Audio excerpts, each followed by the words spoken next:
Next part of your topic is microbes as pathogen in seedling practices.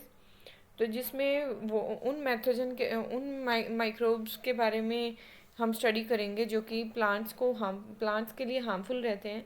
They are the microbes और pathogens which are the causal of the disease. ठीक है, plants के बीच में अलग अलग बीमारियां फैलाने के लिए रिस्पॉन्सिबल रहते हैं. तो सबसे पहले है कि development and dispersal of the seeds as well as their transition of to seedlings represents perhaps most critical stages of the plant's life cycle. तो प्लांट्स के डेवलपमेंट सीड डिस्पर्सल के टाइम से लेके ग्रो करने तक प्लांट्स की जो dispersal है उसमें सीडलिंग्स जो हैं वो बहुत ही क्रिटिकल स्टेजेस को पार करके प्लांट तक पहुंचते हैं, प्लांट की स्टेज तक पहुंचते हैं. The endophytic and epiphytic microbial interactions that take place in on and around seed during these stages of the plant's life cycle may have profound effects on the ecology, health and productivity.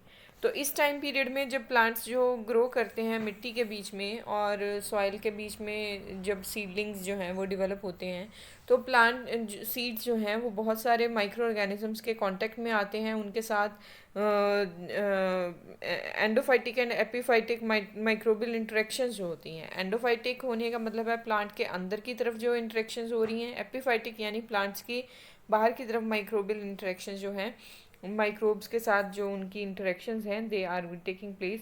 तो around the seeds during the stage of the plants life cycle. Plant के इस life cycle की stage time के दौरान plant seed के आसपास भी microbe जो हैं वो इंटरेक्ट करते हैं. तो इसकी वजह से बहुत बड़ा इफेक्ट पड़ता है प्लांट की इकोलॉजी के ऊपर, हेल्थ और प्रोडक्टिविटी के ऊपर. प्लांट की यील्ड के ऊपर भी बहुत इफेक्ट पड़ता है, उसकी हेल्थ के ऊपर भी और उसके आसपास के एनवायरनमेंट के ऊपर भी.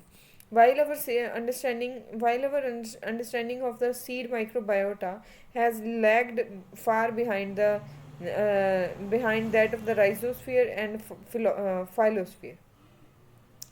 तो राइजोस्फीयर और फाइलोस्फीयर के बीच में, राइजोस्फीयर होने का मतलब है कि राइजोबियम बैक्टीरिया जो है जहाँ पे प्लांट्स की रूट्स में इंटरेक्ट करके एक बेनिफिशियल माइक्रो ऑर्गेनिज्म के तौर पे साबित होता है, वहीं पे दूसरे जो माइक्रो ऑर्गेनिजम्स हैं वो प्लांट्स को नुकसान देने के लिए भी रिस्पॉन्सिबल हो सकते हैं. Many advances are now being made.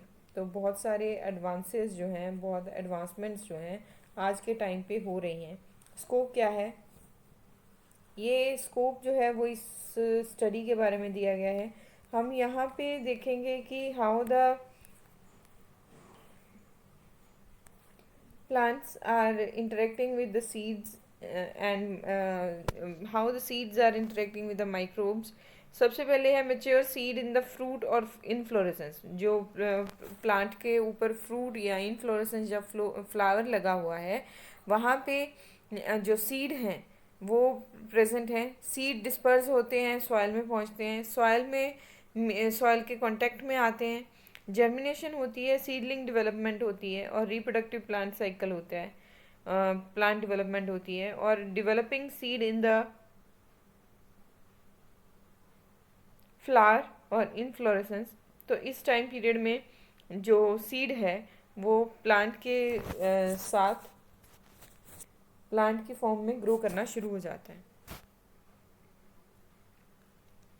आगे इस टाइम पीरियड में माइक्रोबायोम डेवलपमेंट होना शुरू हो जाता है, जिसमें microbes vertically transmitted to embryo from maternal plant और rhizosphere, flower and fruit colonising microbes and atmospheric microbes जो हैं वो इसमें इंक्लूड हो जाते हैं. Pollen and pollinator associated microbes जो हैं वो भी इंक्लूड हो जाते हैं. ठीक है, तो उसके बाद सीड डिस्पर्सल के टाइम पीरियड में जो माइक्रोब्स किस तरीके से इंटरेक्ट करते हैं वो चीज़ है microbiome development during seed dispersal. Microbiome development during seed dispersal जिसमें gut and salivary microbes associated with frugivores and granivores. ठीक है, तो जो वो ऑर्गेनिजम्स जो कि फ्रूट्स और माइक्रो ग्रेन्स को खाते हैं, उनकी गट में ये माइक्रोब्स प्रेजेंट होते हैं, वहाँ से सीड्स में पहुँचते हैं। एक्वेटिक माइक्रोब्स, एक्वेटिक पानी में रहने वाले micro organisms, seed borne endophytes and epiphytes. Seed borne seed से जर्मिनेट होने वाले एंडोफाइट्स और एपिफाइट्स जो हैं वो यहाँ पे डिस्पर्स होना शुरू हो जाते हैं। फिर आगे है microbiome development in the seed bank. Seed bank में किस तरीके से डेवलप होते हैं माइक्रोबायोम, जिसमें सॉइल माइक्रोब्स हैं, seed borne epiphytes endophytes and epiphytes हैं, सीड बैंक माइक्रोब्स हैं। ये सारी चीज़ें जो हैं वो सीड बैंक के बीच में डेवलप होते रहते हैं। फिर उसके बाद है माइक्रोबायोम डेवलपमेंट इन द स्पर्मोस्फियर। तो जिस टाइम पे सीड जर्मिनेट होते हैं वहाँ की कंडीशन है ये। सॉइल माइक्रोब्स हैं, सीड बोर्न एंडोफाइट्स हैं एंड एपिफाइट्स हैं। सीड बोर्न एंडोफाइट्स और एपिफाइट्स जो हैं वो यहाँ पे प्रेजेंट हैं। ठीक है, तो ये क्राइटेरिया फॉलो होता है for the soil micro organisms to be contaminating the seeds and germinating inside the seeds. तो ये जो सीड्स के साथ माइक्रो ऑर्गेनिज्म जर्मिनेट करते हैं, they use to spoil up the plant by causing so many kind of the diseases, जैसे wheat rust, loose smut of wheat है, या रस्ट ऑफ वीट है। ठीक है, तो इस तरीके के जो प्लांट की डिजीज़ हैं वो माइक्रो ऑर्गेनिजम्स की वजह से होती हैं। और ऐसी डिजीज़ जो हैं इनको इनसे प्रिकॉशन करने के लिए जो मेथड्स यूज़ होते हैं उनमें एक तो है कि सॉइल को स्टेराइल किया जाए बाय ऑटोक्लेविंग, या उसका नुकसान ये है कि उसमें रहने वाले जो गुड बैक्टीरिया हैं वो भी, या माइक्रोराइजल फंजाई है वो भी डिस्ट्रॉय हो जाएगी।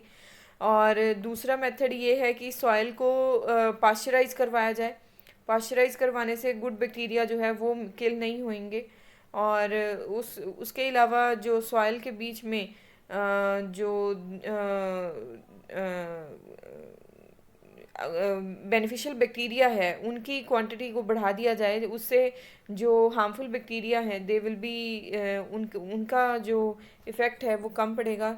सीड्स को बायो फर्टिलाइज़र्स के साथ जिस टाइम पे ट्रीट करवाया जाना है उस टाइम पे स्टेराइल करवाया जाए, स्टेरिलिटी ट्रीटमेंट भी दिया जाए, ताकि सीड जो हैं वो डिजीज़ फ्री हो सकें और उनको ग्रो करवाने के बाद कोई भी माइक्रो ऑर्गेनिज्म जो है वो प्लांट को ख़राब ना कर सके।